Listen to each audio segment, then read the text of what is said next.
Bonjour à chacun d'entre vous et bienvenue sur Séphiroth et compagnie. Nous allons clôturer ce mois d'octobre et donc on va faire une espèce de bilan là à l'occasion du week-end pour voir un petit peu justement comment ce qu'on peut retenir de tout ça.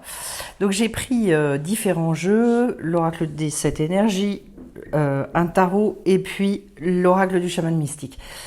Et c'est très intéressant l'évolution en fait et par où ça passe.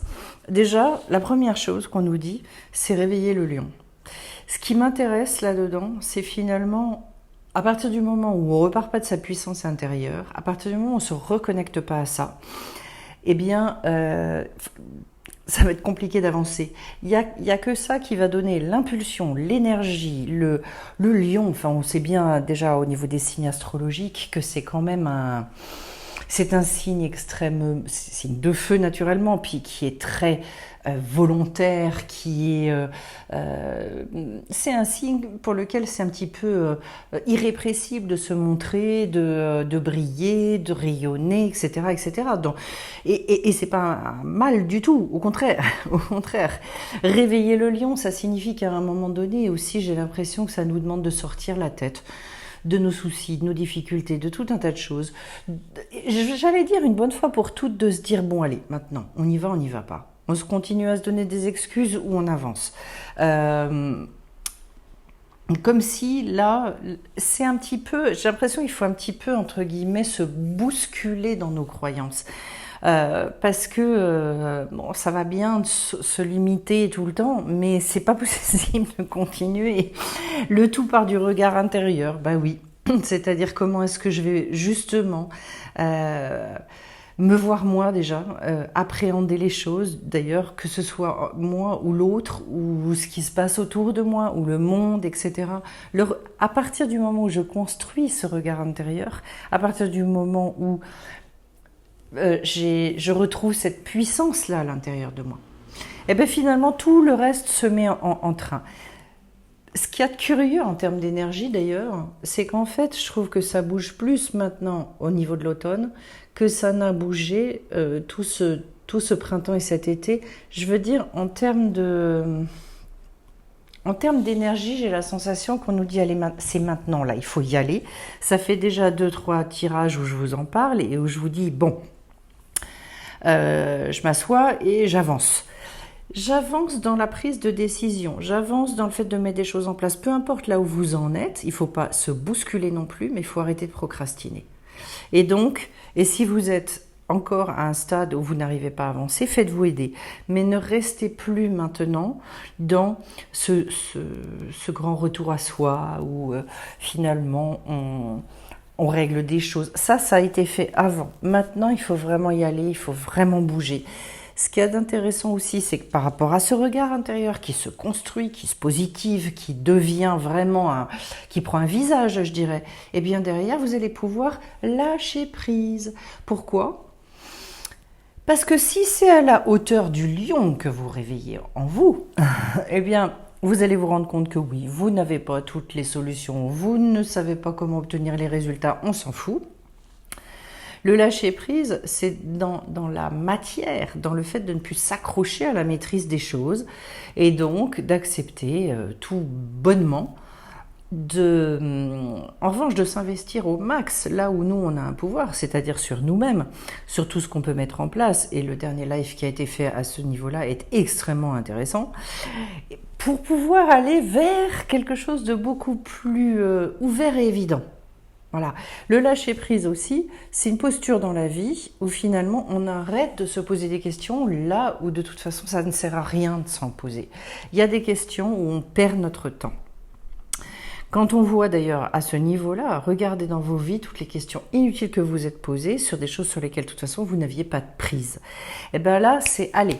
On se réveille, puis alors déjà, c'est très beau, j'ai la carte de la grande symphonie, donc d'aller participer aussi à cette symphonie du monde, à ce chant dans lequel vous avez aussi quelque chose à faire vibrer, auquel vous devez participer, donc à quelle hauteur, comment j'y vais, comment je démarre. Mais en fait, et vous savez, des petites choses, voilà, je pense que la chaîne Séphiroth et compagnie, elle participe à ce chant. Et puis, on participe à ce chant quand on discute avec les gens, dès qu'on est en relation, dès qu'on est créatif, dès que... on a plein d'occasions, finalement, nous aussi, d'écrire notre chant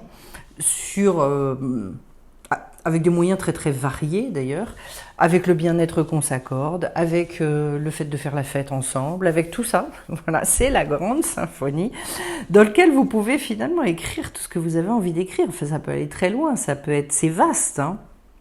Dans la grande symphonie, c'est une reprise de liberté incroyable.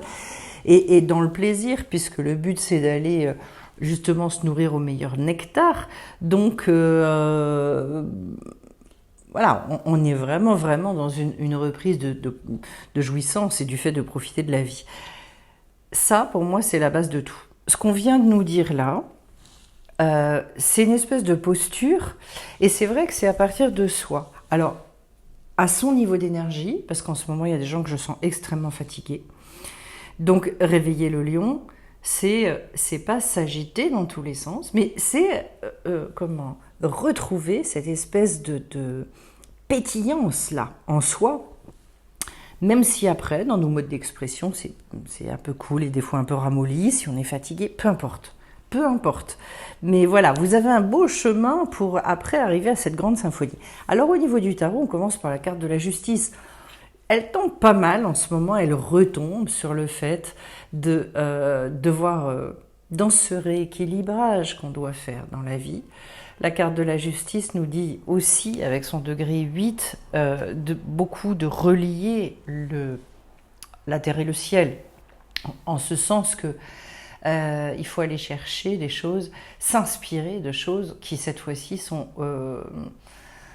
d'ordre spirituel, qui sont au-delà du monde matériel. Donc du coup aussi pour moi une nécessité de se laisser vraiment inspirer, porter, bercer par tout un tas de choses, sans omettre de mais derrière.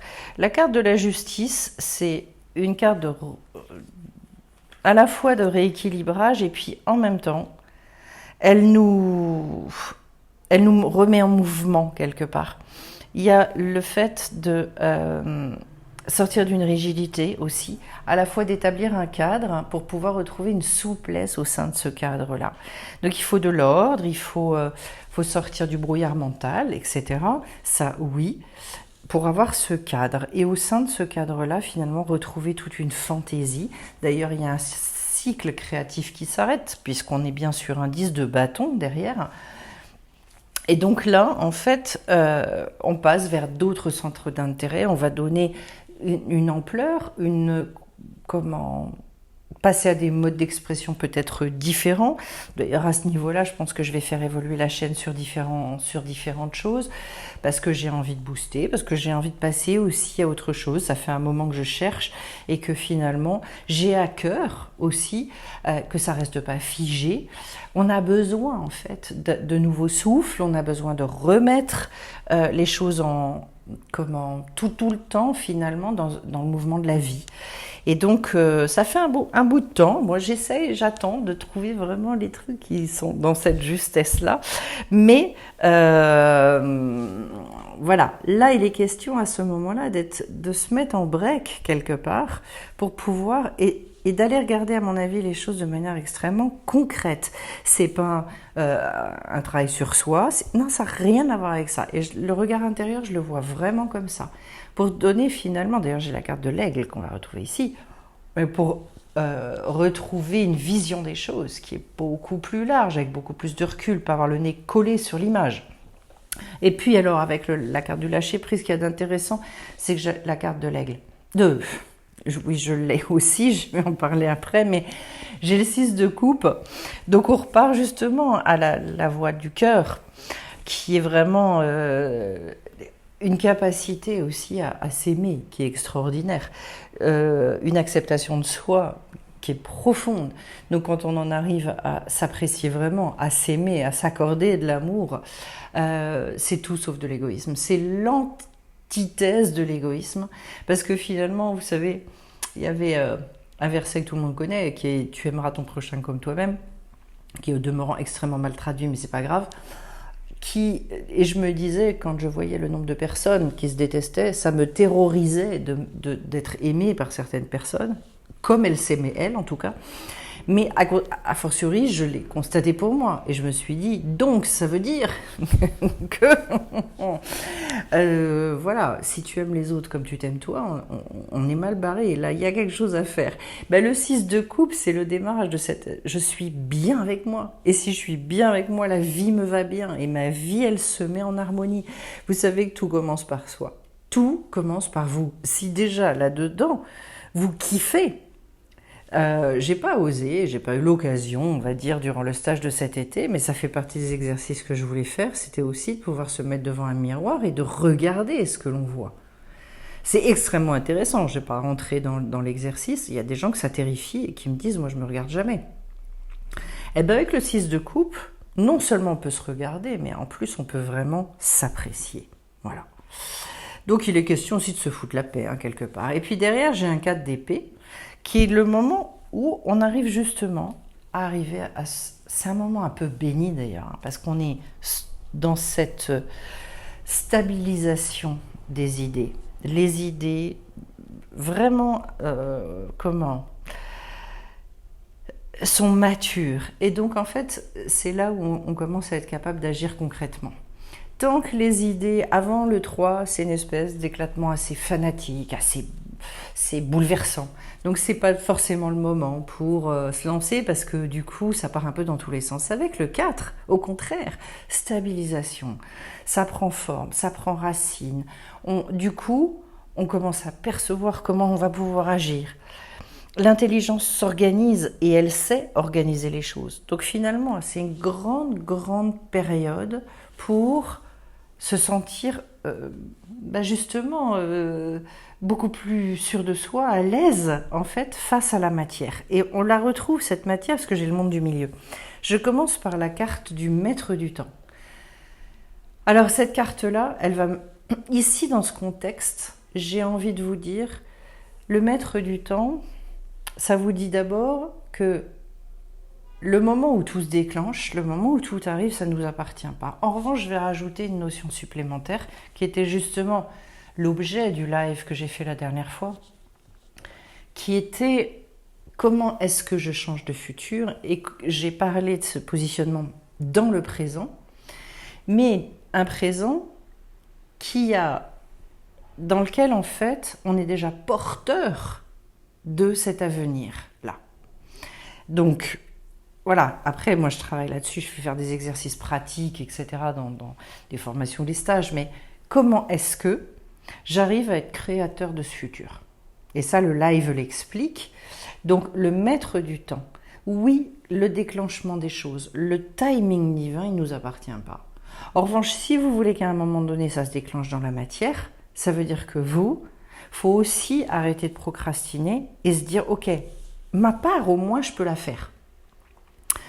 Parce que souvent, on attend des signes, on attend qu'il y ait des choses qui se déclenchent, alors que nous, on n'a pas fait un pas en avant. C'est plus possible maintenant. D'ailleurs, je finirai par mes dos de deck, mais voilà, j'ai quand même la maison Dieu de ce côté-là. Ensuite, donc, je passe au monde du milieu, qui a un côté extrêmement pragmatique, extrêmement terre à terre, justement. Ce monde du milieu, c'est celui dans lequel on vit. Vos préoccupations, elles doivent se situer là. Par rapport à qui vous êtes, vos valeurs, machin, etc., eh bien, c'est finalement comment j'alchimise ce truc. Qu'est-ce que j'en fais, moi, concrètement, dans ma vie? Parce que, je vous dirais, moi, je suis passionnée par de tout ce qui est spirituel. Mais pourquoi est-ce que ça me passionne à ce point-là? C'est parce que ça a un impact dans ma vie. C'est parce que j'ai vu ma vie se bouleverser, j'ai vécu des révolutions, voilà, et que il s'est passé tellement de choses dans le concret que du coup, oui, ça me booste pour continuer, pour persévérer, même dans les moments les plus difficiles, etc. Mais c'est pas grave, allez hop, on y va, on avance, on continue, parce que j'ai compris un minimum les modes de fonctionnement de tout ça, et que je dirais, j'ai musclé cette confiance que j'ai dans la vie. J'ai vu les modes de fonctionnement et la vie m'a montré qu'elle était là. Donc le monde du milieu, il est là pour vous rappeler de toute façon, On est là sur Terre pour agir et induire des choses dans la matière. Ce qui est intéressant, c'est que j'ai l'aigle qui se juxtapose après avec la carte du maïs, qui est la carte de la récolte, et que en fait, l'aigle, vous savez, il a cette vue extrêmement perçante, et que l'une juste à côté de l'autre, je trouve ça très beau, parce qu'en fait, on vous dit, allez rechercher l'abondance. Allez rechercher, fixez vos objectifs de très loin, prenez beaucoup de recul, lâchez prise sur les bêtises, les lourdeurs, les trucs avec lesquels vous perdez votre temps, et en revanche, participez à cette grande symphonie de la vie. Regardez où vous allez pouvoir avoir cette abondance, dans tous les domaines, dans le domaine, le relationnel, l'amour que vous partagez avec les gens, la joie, où ça, il y a besoin d'aller au-devant, besoin de le travailler, de le porter en soi naturellement, mais ici, de créer cette espèce d'entourage avec une force là et que toute cette sphère dans votre vie, en fait, elle soit cohérente. Voilà, parce qu'on ne peut pas tenir un discours, puis être entouré de gens qui nous suivent absolument pas sur ce terrain-là. Enfin, c'est compliqué d'avoir sans arrêt des énergies contraires dans sa sphère. C'est pas possible d'ailleurs, en fait. Voilà, alors derrière, j'ai donc en dos de deck la montagne sacrée avec la maison Dieu. Ce qui est aussi très, très juste, parce que finalement la montagne sacrée, elle vous montre qu'on va vers une élévation de conscience, on va vers le fait de travailler à un autre niveau. Mais comment est-ce que ça se crée et comment est-ce qu'on grimpe en fait sur cette montagne sacrée? Parce que justement on est très en lien avec la vie concrète. La maison Dieu, c'est, vous le savez, une sortie d'enfermement. Donc quelque chose qui à un moment donné doit éclore, doit éclater. Ça va bien avec le fait de réveiller le lion, parce que finalement, tout ce que vous avez pu construire et qui vous cache, qui vous handicape, je dirais, qui vous masque, qui vous rabougrit, eh bien là, en fait, c'est comme s'il y avait un grand coup de pied au derrière pour dire, allez hop, maintenant c'est dehors. C'est ailleurs que ça se passe, faut arrêter de chercher en fait. Il y a des fois dans certains endroits, une fois que vous avez constaté, il y a des gens des fois, et j'ai fait partie de ces personnes-là, hein, qui s'entêtent et qui essayent d'arranger un truc qui est inarrangeable. Voilà, quand le truc il est pourri, il est pourri. Donc en fait, s'il y a trop de nœuds, trop de machins, et qu'en plus la situation, les gens à l'extérieur ne veulent pas participer au fait de remettre de l'ordre et de remettre de la lumière, faut partir. Et bien, la maison Dieu, c'est ça. C'est-à-dire, à un moment donné, c'est vrai, il y a l'émergence de quelque chose qui a été enfermé, et donc ça peut passer par un anéantissement de quelque chose à un moment donné. C'est pour ça que cette carte n'a pas que bonne presse, alors que moi je la trouve géniale, parce que je me dis, super! C'est justement le moment où ça va pouvoir dégager. L'autre chose, c'est que quand on sort de ces peurs comme ça, on accède à des évidences. Et souvent d'ailleurs après coup, quand on vit des choses à ce niveau-là, on se dit c'est incroyable parce qu'en fait, je me suis fait suer tout seul. Mais vraiment tout seul, comme un grand. Donc du coup, ce tirage, je le trouve génial parce que... pour moi, il vous montre avec une espèce d'assez grande clarté, en fait, voilà, les items sur lesquels on peut se baser, c'est comme des racines avec lesquelles travailler pour se dire, bon, allez, maintenant, j'y vais. Et encore une fois, chacun à son niveau. Parce qu'en fait, les cycles, ce que je suis en train de dire là, je dirais que ce sont des choses basiques, on va dire. Et que le but, c'est pas... comment est-ce que je peux vous dire ça? Le but, c'est pas de se dire « Ah ben une fois que ça se sera fait une fois pour toutes ». On y revient sans cesse. Et au fur et à mesure, en fait, on déblaye des couches. Alors la rose des vents, c'est celle qui nous remet sur notre destinée. Il est bien question de ça. Avec l'étincelle de création et l'agenda divin. Donc on retrouve cette idée-là d'agenda et de timing. La rose des vents, en fait, comment est-ce qu'on se connecte à ça? Et souvent, on me demande, mais ma mission de vie, je ne la connais pas. Votre mission de vie, vous la portez en vous. Elle est dans toutes les fibres de votre être. Elle fait partie de choses que vous portez jusque dans vos cellules. Comment est-ce qu'on s'y reconnecte? parce qu'on est en lien avec ses désirs profonds, parce qu'on sait ce qui nous fait vibrer, parce qu'on est dans des ressentis. La seule chose, c'est quand on ne sent plus ça, ben ça veut dire qu'en fait, on a congelé ses ressentis. On a trop renoncé aux choses. Donc en fait, on ne sait plus. La rose des vents, elle vient pour vous dire, eh oh, tu sais qu'il y a une direction dans ta vie, il y a quelque chose, tu as une destinée, tu as quelque chose à accomplir. N'oublie pas cette chose-là. Et puis derrière, il y a cette étincelle de création qui arrive forcément, parce que quand on se reconnecte à ça, immédiatement, on ne va pas laisser ça en friche. Quand on a repris contact avec cette énergie incroyable à l'intérieur, eh ben, ça crée le déclic. Et ce déclic-là, encore une fois, ça peut être si peu de choses. N'attendez pas à vivre des trucs de façon grandiose, parce que ça n'est pas comme ça qu'en fait les choses fonctionnent. Donc, je finis avec la notion d'agenda divin. Et ça, c'est magique, parce que aujourd'hui, j'ai envie de vous dire aussi, oui, pour moi, il y a un agenda divin dans l'histoire en ce moment, et que je crois que il est temps, pour un maximum de personnes, toutes celles qui comprennent et entendent tout ce que je peux dire sur la chaîne, c'est maintenant qu'il faut sortir de cette tour, c'est maintenant qu'il faut sortir de nos emprisonnements. Et ça se fait que parce qu'on accepte de mettre le nez dehors, d'aller faire un pas après l'autre, de se bouger, de se mettre en mouvement. Voilà. L'agenda divin me montre aussi que de toute façon, on est énormément soutenu, on est porté. Cette abondance avec le maïs, quand même, je précise que c'est ce que Dieu veut donner à chaque être humain. L'abondance. Voilà. Nous, on voit tout rikiki petit. Je pense que dans les demandes que vous pouvez faire, dans vos rêves, j'ai envie de vous dire, vous ne verrez jamais assez grand. Élargissez au maximum. Et des fois, vous allez vous rendre compte d'ailleurs que ça n'est pas forcément évident et qu'en fait, on est là un peu comme des benets parce qu'on se dit, ah oui, vraiment, oui, vraiment. Mais quelque part, on n'arrive pas à voir. On se limite au niveau de ce que j'appelle l'imagination positive. On se limite énormément. Donc là, au contraire, c'est réouvrir. Et tout va partir du fait de réveiller le lion. Et ça redonne effectivement une vision des choses qui est radicalement différente. Et puis tant pis si il y a des expérimentations qui sont plus ou moins mauvaises qui ont été vécues avant. Là, je faisais l'analyse avec une personne lors du dernier stage d'une partie de son cursus. Et oui, mais j'ai déjà essayé. Et quand on a analysé les circonstances dans lesquelles les essais avaient été faits, en fait, il n'y avait pas une fois où c'est elle qui avait choisi. Tout lui avait toujours été imposé.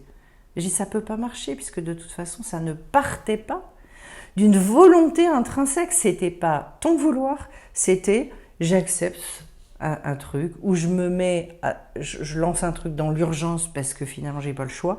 Mais c'est pas ça, choisir. Donc justement, et ça ne veut pas dire qu'il faut tout révolutionner d'un coup, ça veut dire qu'il faut se mettre en route. Voilà ce que je peux vous dire, et ça va bien clôturer donc mon mois d'octobre.